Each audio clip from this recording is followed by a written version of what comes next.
सागर धानुरेची हत्याच 25 लाखात सुपारी देऊन केली हत्या। गुन्हे शाखेनं 24 तासात ठोकल्या दोघा आरोपींना बेड्या।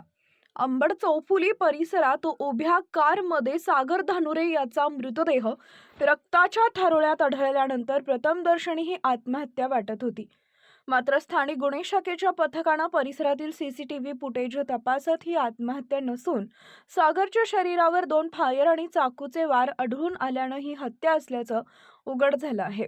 दरम्यान सीसीटीव्ही फुटेजच्या आधारे 2 आरोपींना बेड्या ठोकल्या असून 25 लाख रुपयात सुपारी देऊन हत्या घडवल्याची कबुली आरोपितांनी दिली आहे।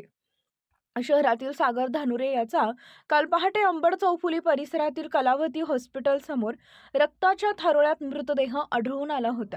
प्रथमदर्शनी ही आत्महत्या वाटत होती, मात्र स्थानिक गुन्हे शाखेनं परिसरातील फुटेज तपासले असता त्यात कमलेश झाडीवाले हा कारमधून उतरताना दिसला। त्यामुळे गुन्हे शाखेच्या पथकानं त्यास उचललं असता त्याने आपणास दिलेल्या कल्याण भोजने यांना 25 लाख रुपयात सुपारी दिल्याचं सांगितले। पोलिसांनी तात्काळ कमलेश बरोबर कल्याण भोजने यासही 24 तासात जेरबंद केलं असून मयत सागर धानुरेकडून कल्याण भोजने यानं पैसे घेतले होते। घेतलेल्या पैशाचा तगादा धानुरे याने लावला म्हणून 15 दिवसापूर्वीच सागर धानुरेच्या हत्येचा कट रचला गेला अशी कबुली या आरोपितांनी दिली आहे। विशेष म्हणजे हत्या करणाऱ्या कमलेश झाडीवाले यानं रात्री 9 वाजता सागरची कारमध्ये बसूनच हत्या केली। नंतर सायंकाळी पुन्हा घटनास्थळी येऊन मित्रासोबत संभाजीनगर इथं शवविच्छेदनासाठी गेला होता। मात्र तिकडून परतत असताना पोलिसांनी त्यास टोल नाक्यावरच उचलले। सदरची कारवाई वरिष्ठ अधिकाऱ्यांच्या मार्गदर्शनाखाली गुन्हे शाखेचे पोलीस निरीक्षक पंकज जाधव, सहाय्यक पोलीस निरीक्षक योगेश उबाळे, पोलीस उपनिरीक्षक राजेंद्र वाघ, सहाय्यक पोलीस उपनिरीक्षक रामप्रसाद पौरे, भाऊराव गायके, सॅम्युअल कांबळे, रमेश राठोड, प्रभाकर वाघ, सागर बाविस्कर, संदीप चिंचोले, इर्शाद पटेल, रमेश काळे, संजय सोनवणे यांनी केली आहे। काल सकाळी अंबड चौफुलीच्या थोडा पुढे एका गाडीमध्ये एक मृतदेह सकाळी सापडला होता। त्याच्यावर बुलेट इंजरी डोक्यावर होती। त्यातून त्याच्यामध्ये गांभीर्य लक्षात घेऊन लगेच आम्ही त्याच्यामध्ये तपास सुरू केलेला होता। त्यावेळी पोस्टमॉर्टम पण आम्ही त्याच्या छत्रपती संभाजीनगरमध्ये केला आणि त्यामध्ये काही स्टॅब सारखी पण इंजरी आणि बुलेट इंजरी दोघे आहे।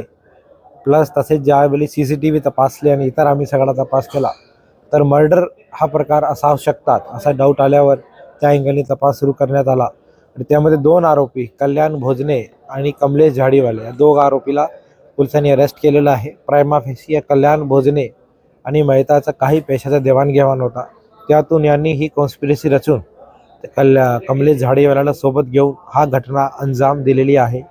तसेच याला एक सुसाईडचा बनावटीकरण या आरोपीकडून करण्यात आला पोलिसांची आणि तपासाची दिशाभूल करण्यासाठी। पण ते सगळं आमची सायंटिफिक इन्व्हेस्टिगेशन फॉरेन्सिकची पण आमचे एक्सपर्ट आम्ही बोलवले होते, त्यातून ही मर्डरच आहे हे प्रॉपरली निष्पन्न केलेलं आहे। आता त्याची पोलीस कस्टडी आम्ही मागणी करणार आहोत आणि सगळे वैज्ञानिक तपास करून याला शिक्षा झाली पाहिजे अंडर ट्रायल असताना याचा आम्ही प्रयत्न करणार आहोत। यापूर्वी आरोपींवर काही गुन्हे दाखल आहेत यामध्ये जो झाडीवाले आहेत त्याच्यावर 6 ते 7 गुन्हे आहेत। दुसरा कल्याण भोजनेवर एक गुन्हा आहे 2019चा, पण असा काही सराईत रेकॉर्ड नाही आहे।